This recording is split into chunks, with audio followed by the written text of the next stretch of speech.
नमस्कार दोस्तों, स्वागत है आपका गुरु ज्ञान भक्तावल चैनल में। आज मैं आपको बताऊंगा कि सेवा या साधना में परहेज क्यों ज़रूरी है, ठीक है? इस सब चीज़ का मैं आपको जवाब दूंगा। आपने पहले के भगत देखे हैं? पहले के भगत ने अगर किसी काम को बोल दिया ना, जैसे कोई भी व्यक्ति आ गया, उनके पास परेशान व्यक्ति आ गया, उन्होंने मट्टी उठा के दे दी कि जाओ तुम्हारा भला हो जाएगा, तो उस व्यक्ति का भला हो जाता। तब चाहे कितनी भी बड़ी तंत्र क्रिया हो, ना उसमें वो उतारा करते थे, ना किसी तरीके की देवी देवताओं की भेंट भोग प्रसाद देते थे, कुछ नहीं करते थे। वो देवी देवता को ऐसे ही मना लेते थे और सब चीज़ हो जाती थी। और आज के समय में देखो, आप सब भगत भी होंगे और बहुत से भाई भगत नहीं होंगे। तो मैं आपको बताता हूँ, और एक भाई ने मुझे कमेंट भी किया था कि इतने सारे परहेज एक व्यक्ति कैसे कर सकता है।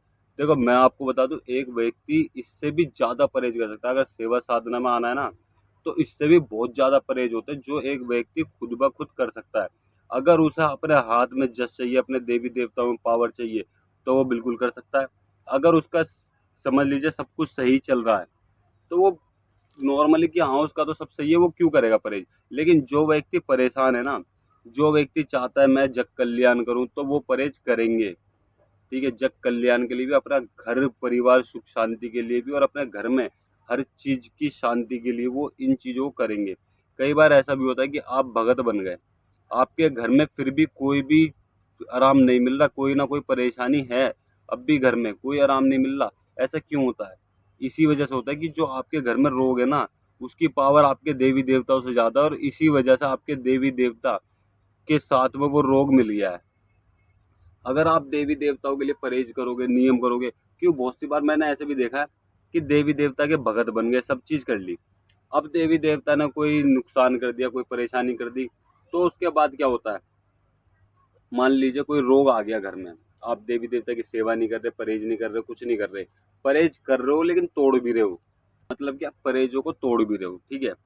तो आप फिर आपके घर में कोई दिक्कत आ जाती है, कोई परेशानी हो जाती है, आप क्या करते हो? देवी देवताओं को गाली बकते हो, देवी देवताओं को कोसते हो कि हमने इतना करा, ये करा, वो करा। भाई आपने देवी देवताओं के लिए कुछ नहीं करा, मैं आपको बता दूं तो। जितना देवी देवता ने आपके लिए कर दिया, आप अगर ठीक ठाक बैठे हो, थोड़ी बहुत दिक्कत परेशानी चल रही है, ठीक है, लेकिन आप ठीक ठाक बैठे हो ना, तो वो आपके देवी देवताओं की बदौलत है जो आप ठीक ठाक बैठे हो। आपके घर में बड़ी बड़ी तंत्र क्रिया होंगी, उन सबको काटा आपके देवी देवताओं ने, तो आप उनको बदनाम नहीं कर सकते। आपकी खुद की गलती, आप सेवा साधना में कमी करते हो, आप सेवा साधना करो। अब एक भाई ने मुझे कमेंट किया था, मैंने परहेज बताया था, तो उन भाई ने मुझे कमेंट किया था कि माहवारी जो है माता के भी होती है, ठीक है? बिल्कुल होती है, मैं इस बात से बिल्कुल भी इनकार नहीं कर रहा कि नहीं होती, ठीक है? लेकिन आपने देखा होगा, देखो कामाख्या माता को माहवारी होती है। कामाख्या माता मंदिर के बारे में आप सब जानते होंगे। उस मंदिर के कपाट 4 दिन बंद रहते हैं महीने में। आप कभी भी चले जाइए मंदिर में, आप खुद पता करके आइए कि कितने दिन तक ये कपाट बंद रहते हैं, ठीक है? जब माता को माहवारी आती है ना, जब वो कपाट बंद हो जाते हैं मंदिर के, किसी को दर्शन नहीं करने देते, जो पुजारी होते हैं वो तक बाहर रहते हैं, मंदिर के अंदर नहीं घुसते।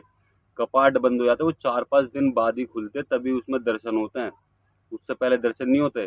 तब माता इन चीजों का परहेज कर रही है, वो अपनी पूजा नहीं करवा रही माहवारी में, तो आप किस कैसे कर सकते हैं? इस बात को आप सोचिए, आप पता करिए, आप चाहे इंटरनेट पे सर्च करिए, चाहे आप किसी जानकार से पूछिए, किसी गुरु उस्ताद से पूछिए, या फिर आप वहाँ मंदिर में जाके देखिए, दर्शन करके आइए, वहाँ पे क्या है, क्या विधि विधान है वहाँ का, तो आप इन सब चीज़ों के बारे में जानिए। भाई मैं तो आपसे यही बोलूँगा, अगर आपको देवी देवताओं की शक्ति बढ़ानी है, उनकी पावर देखनी है आपको, तो आपको सेवा करनी पड़ेगी, और सेवा से मेवा परहेज भी करने पड़ेंगे। आप सेवा नॉर्मली करते रहो, ठीक है? अब मेरी बात सुनना, आपने सेवा शुरू करी बिना किसी परहेज के, बिना किसी चीज के, ठीक है ना? मैं आपको क्यों बोलता हूँ परहेज के साथ सेवा करो? परहेज के साथ सेवा करने में व्यक्ति शुद्ध होता है। आपने एक सेवा शुरू कर दी देवी देवताओं की, सेवा शुरू करने के बाद आपने क्या किया? आपने परहेज नहीं करे, बस आपने नॉर्मली सेवा शुरू करी है। अब उसमें होता क्या है?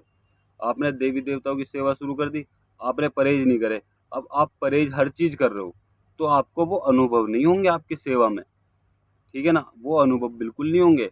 आप एक बार परहेज के साथ, पूरे परहेज के साथ, जो अनुभव आपको आज तक नहीं हुआ ना, आप पूरे परहेज के साथ उस साधना को करना, उस सेवा को करना। कुछ भी नहीं करते, हुक्का नहीं लगाते देवी देवता की, सिगरेट नहीं लगाते, कुछ भी नहीं करते। आप नॉर्मली एक चिराग जलाना, एक चिराग देसी घी का, सरसों के तेल का, जिसका भी आप जला सकते हो, उसका जलाना। ठीक है। उसके बाद में पूरे परहेज के साथ देवी देवता, जो भी तुम्हारे देवी देवता हैं, उनके नाम से परहेज उठाना, बाल सब मतलब कि पूरा परहेज करना, उनके नाम से आप परहेज उठाना और बोल देना मेरे बस की कुछ नहीं है, ना मैं सिगरेट लगा सकता, ना मैं आपका हुक्का लगा सकता, मेरा इतना भी सामर्थ्य नहीं है। आप मुझे इस चीज़ में मतलब कि आप मुझे इस चीज़ में सामर्थ्य दो, मुझे इस काबिल बनाओ कि मैं आपका हुक्का भी लगाऊं, ठीक है। और आप सिर्फ एक चिरागी बत्ती करके अपने देवी देवताओं की सेवा पे बैठ जाना और फिर देखना कि क्या होता है क्या नहीं होता। आप मुझे बताना कि आपको अनुभव हुए या नहीं हुए। और ये मैं सबके लिए बता रहा हूँ, जिसको कोई अनुभव नहीं हुए ना सेवा साधना में, वो पूरे परहेज करके सेवा कर ले, हुक्का ना लगाए, कुछ भी ना लगाए, जमीन पे सोए, जहाँ पे वो सेवा लगाते हैं वहाँ सोएं, ठीक है। अगर वहाँ पे जगह नहीं है, आप अपने कमरे में भी सो तो कोई दिक्कत नहीं है, आप जमीन पे सो, गद्दा बिछा लो, चादर बिछा लो, कम्बल बिछा लो, कुछ भी बिछाओ, आप जमीन पे सो, आप देखिएगा आपको अनुभव कैसे नहीं होंगे। और अगर आप वहीं सोते हैं जहाँ पे आपने सेवा लगाई है, ठीक है, आप वहीं सोते हो जहाँ पे आप हुक्का लगाते हो, चिरागी बत्ती करते हो देवी देवता के नाम की, आप वहीं सोते हो, तब आप अपने अनुभव देखना, आपको दर्शन होंगे, आपको महसूस होगा कि आपके आसपास कोई है, सब चीज़ महसूस होगी आपको। बहुत चमत्कार है परहेज के साथ, आप करके देखिए। आजकल तो क्या है, गुरु उस्ताद भी इतने परहेज नहीं बताते व्यक्तियों को, क्यों? क्योंकि व्यक्ति कर नहीं पाते। लेकिन हाँ, जो व्यक्ति करने वाले हैं, ठीक है, जो व्यक्ति परहेज करने वाले हैं ना, जो कर सकते हैं, उन्हें भी गुरु उस्ताद परहेज नहीं बताते। उन्हें क्या बताते? 5 परहेज, 5 6 7 5 7 परहेज बता दिए कि भाई इन्हें करते रहो, आपका अखाड़ा कर देंगे। ऐसे नहीं होता। अगर आपको पूरी सच्ची जादू चाहिए, हर चीज़ चाहिए ना, अपने पुरखों, आप सोचते हो कि भाई मेरे दादा ने, मेरे परदादा ने ऐसे भगत थे कि पूरे गांव में कोई नहीं था, घात उतार देते थे, ये करते थे, वो करते थे, भाई उसके लिए उन्होंने कर्म करे। आपने क्या करा? कुछ भी नहीं। अब मैं आपको बताता हूँ, मैं एक जगह जाता था, ठीक है, मैं उस टाइम छोटे थे, हम ज़्यादा बड़ी उम्र नहीं थी, छोटे थे, तो हम उस गांव में जाते थे एक, ठीक है, वहाँ पे दर्शन करने जाते थे हम। तो वहाँ पे धूने की सिद्धि होती थी एक, ठीक है ना, धूने की सिद्धि पे बैठते थे एक, मतलब ये साधु थे, ज़्यादा उम्र भी नहीं थी उस टाइम पे उनकी, वो उस धूने की सिद्धि में बैठते थे। वो उस धूने की सिद्धि में बैठते थे, तो जितने भी उनके साथ के और पूरा गांव उनकी सेवा करते थे सब। कोई कुछ ला के दे रहा है, कोई कुछ ला, वो अन्न तक नहीं खाते थे।